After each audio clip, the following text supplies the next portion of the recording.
Hello everyone, I welcome you all to this course Certification in Quantity Surveying, and in this video we are going to go for the summary of all the important points that we have learned during this video series, and along with it we are going to discuss what are the various important aspects that you should follow to learn more and more and take out more out of this series.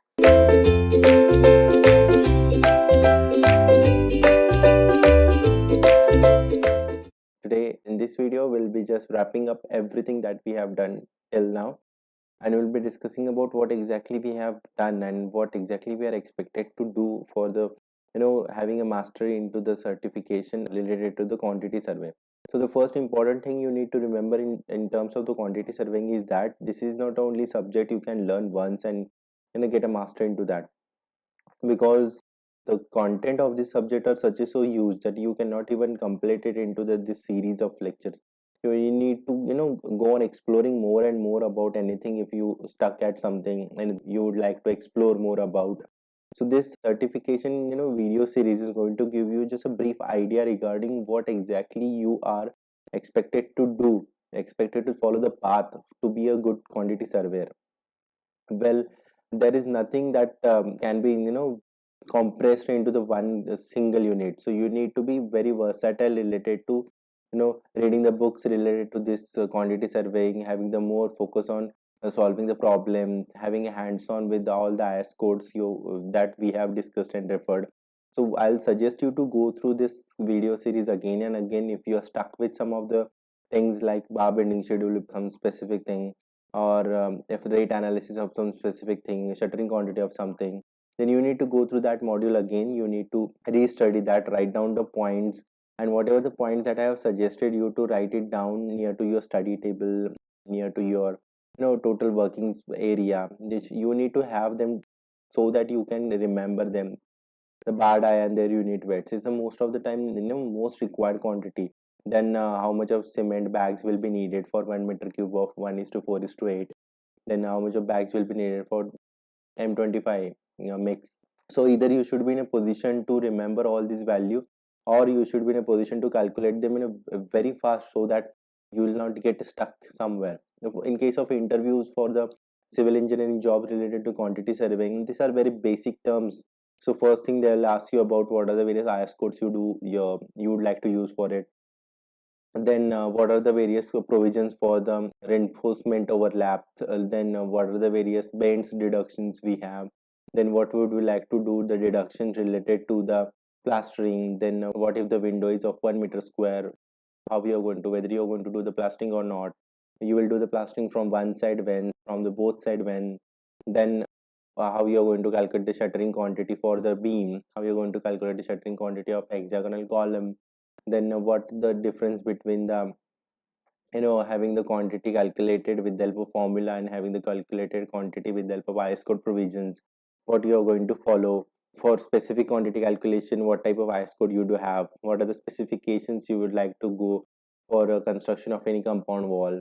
So what you would like to put forth, this is what I need to do for construction of the 1 meter cube of the concrete related to the foundation. So what are the various excavation IS codes you have. So these are just some of the things that I'm remembering right now and I'm telling you. So there are thousands of things to go through for this quantity surveying subject. So I'll suggest you to read more and more about this subject, go in a detail related to the any specific quantity you want to learn, then explore it quantity in a vast meaning, and most importantly apply it somewhere, because learning theoretical is a different part and application is another part. Until unless you don't apply your knowledge, you're not able to have a hands on it with it. So I'll just suggest you to just go on reading a lot related to this subject, and if you're stuck somewhere, just go through the module again, relearn that module. That's what I'll like to suggest. So some of the brief points that what we have done and what I expect you to just go through it very fastly, I'll just tell you. The first one, we discussed about the roles and responsibilities of the quantity surveyor in construction industry.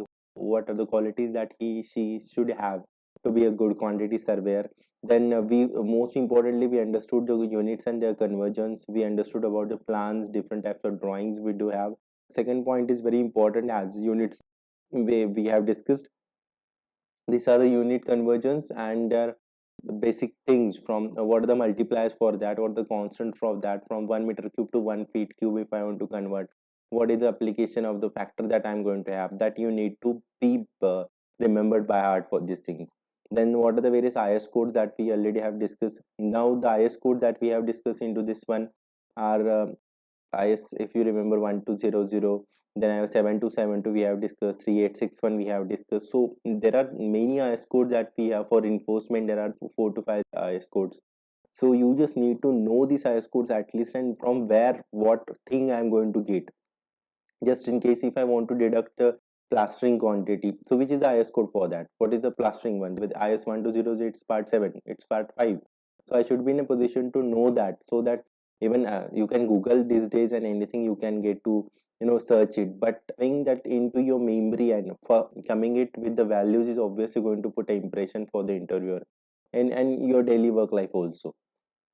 Then some of the theoretical concepts we learn about the contracts, tenders, estimates, rate analysis, and specifications. It was essential for you to know first of all the theoretical part, so that in a detail, whenever we are doing the practical one, as we have discussed earlier, it was much easier to understand. Then the long wall, short wall, and center line method. We do use this not much these days, but these are the basic ones. As we say, the basics we should not leave ever before starting to learn anything. So these two methods we have discussed. Then the most important, that this is the actual one, this is the actual part of the rate quantity survey, that is a concreting, BBS, and shuttering quantity calculation that we have done. So these are the most important and precious ones that you should be focusing more on these things, because these are the ones who contribute more to the cost analysis. Then let us, we did for the rate analysis of the various activities, starting from the foundation, then PCC, RCC, then we did for shuttering, plastering, painting, everything we did. How to find out the rates, from where I can find the labor rates, and everything we discussed. You need to go through it again and relearn if you are forgetting something. Then the reconciliation, as it is the most important concept these days, you need to have a hands-on with it. And this is a very simple, until and unless you don't learn it. And because the reconciliation, people have the fear of the work is so tedious, who's going to do this and that. But if you have a good track of every document from the start, reconciliation is not a big task in front of you.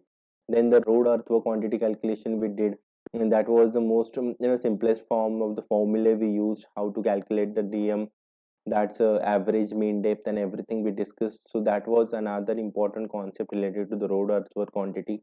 And finally, we discuss about some of the projects that I am expecting you to be completing, so that you will be, knowing that yes, this is the quantity that I can take out and I can learn about this one.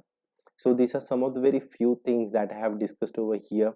Other things, whatever I have missed, I don't mean to miss them, but if I have, then you should be, learning those things also, and keep a focus on whatever you are doing with these things. You should be getting at the best of the thing, because what I believe, that if you are learning something, then learn it to the extreme level and apply it, obviously, because civil engineering is not only about learning, it is about the application and giving the society something the society actually seeks for. So with this, I just wish you all the best for not only for the course, but all your life endeavors, and I just wish that you should be a good quantity surveyor.